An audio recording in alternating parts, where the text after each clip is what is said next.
Bonjour à tous, bienvenue sur cette nouvelle vidéo du club Pêche Calcédoine. Aujourd'hui on vous emmène au bord du golfe du Morbihan, sur l'Estran exactement, où on va vous montrer comment est-ce qu'on récolte des crabes pour la pêche de la dorade royale.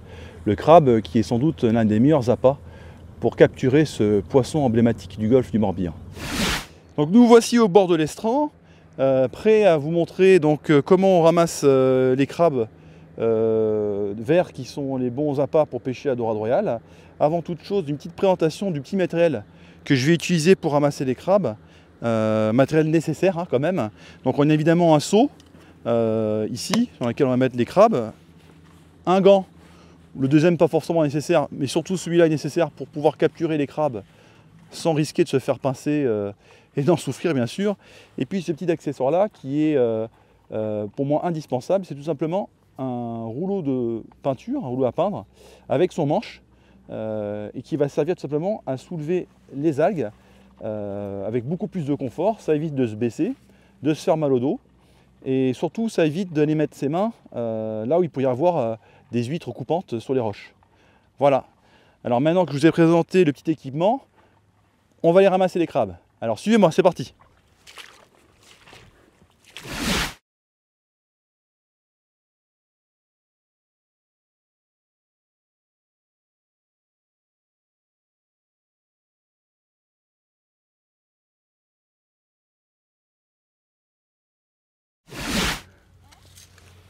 Ah, là il y a un joli crabe. Alors c'est un crabe vert. Ah, au toucher, je m'aperçois qu'il est sans doute mou. Oui, c'est le cas. Mou, ça veut dire que sa carapace est molle. C'est un crabe qui vient de muer. Du coup, c'est le meilleur appât en crabe que l'on puisse trouver, puisque quand ils sont dans cet état de crabe mou, ils sont vulnérables. Pourquoi? Parce qu'ils diffusent des phéromones pour signaler aux autres crabes qui sont prêts à s'accoupler, puisqu'ils sont mous. Et ces phéromones sont en fait une effluve très puissante, très attractive pour les poissons, notamment les dorades. Donc vraiment c'est facile de les reconnaître. La carapace est complètement molle, ce qui est complètement différent. On va regarder par rapport à un crabe plus dur. J'ai trouvé ça dans ma boîte. Voilà, si je prends un crabe dur, voilà, si je compare, là la carapace est vraiment dure. J'appuie, il n'y a rien qui se passe. Ici, quand on appuie, on voit bien que la carapace est super molle. On appelle ça dans le jargon des pêcheurs un beignet, puisque c'est mou. Et c'est vraiment le régal des carnassiers, bar, dorade en tête. Et là, pour ce qui concerne la dorade royale, c'est vraiment le meilleur appât. Il a vraiment une attractivité comme aucun appât peut avoir. Peut-être la pistiche est supérieure.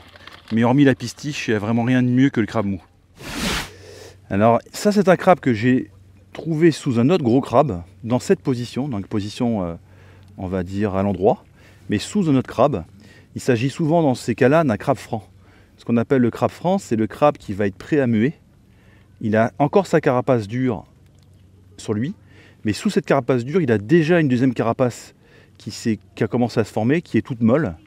Il y a une astuce pour s'en rendre compte, pour confirmer quand on a trouvé un crabe, encore une fois à l'endroit sous un gros crabe ou un plus gros crabe, ce qui a déjà un bon indice pour deviner qu'il s'agit d'un crabe franc, c'est de faire ceci, c'est de prendre le crabe, de tirer sur la patte, une des pattes de cette manière-là, comme je vais le faire, et vous voyez quand je tire dessus, vient avec la partie molle de la carapace qui est dessous. Quand vous arrivez à faire ceci, ça confirme bien que le crabe en question est un crabe franc. Donc un crabe qui est prêt à muer dans les jours ou semaines à venir. Et donc qui est souvent caché sous un plus gros crabe, qui est tout simplement un mâle. Et quand ce crabe-là aura perdu sa carapace, ce sera un crabe mou. C'est en général des femelles. Vous le reconnaissez ici quand vous voyez la forme du triangle qui est plus large. Et donc en l'occurrence, quand cette femelle sera molle, elle sera prête à s'accoupler.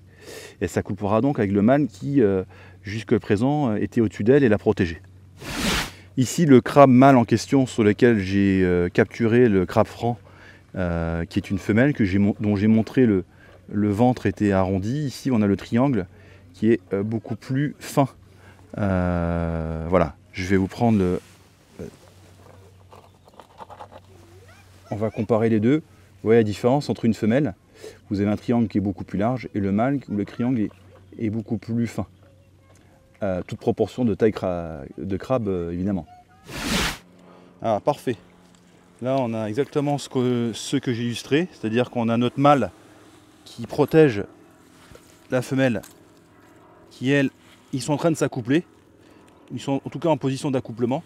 Donc on voit bien en fait, hein, le crabe qui était en dessous est un crabe mou qui était dans cette position-là à l'envers. C'est bien une femelle ici qui est molle. Vous voyez, quand j'appuie dessus, c'est mou. Le mâle qui était dessus avec son triangle plus fin et la femelle avec son triangle plus large. Donc ici, on a la situation que j'ai décrite tout à l'heure, que j'ai expliqué tout à l'heure. Là, on a une femelle qui est en train de s'accoupler avec le mâle, qui est molle, qui est vraiment le bon appât pour attirer la dorade de loin. C'est vraiment le meilleur appât. Et ici, on a un crabe vert qui est dur, hein, vous voyez, qui fera aussi un bon appât, même s'il n'aura pas les effluves du crabe mou et l'attractivité du crabe mou. Bon, mais voilà pour cette petite vidéo. J'espère qu'elle vous aura plu et qu'elle sera instructive et vous permettra de capturer vos crabes par vous-même. Quant à moi, je vous laisse. Je vous remercie de m'avoir suivi. Merci aussi d'avance de nous liker, le petit pouce bleu, de nous laisser un petit commentaire et ne pas hésiter à vous abonner à notre chaîne du Club Pescalcedo pour faire partie du club. Allez, à bientôt!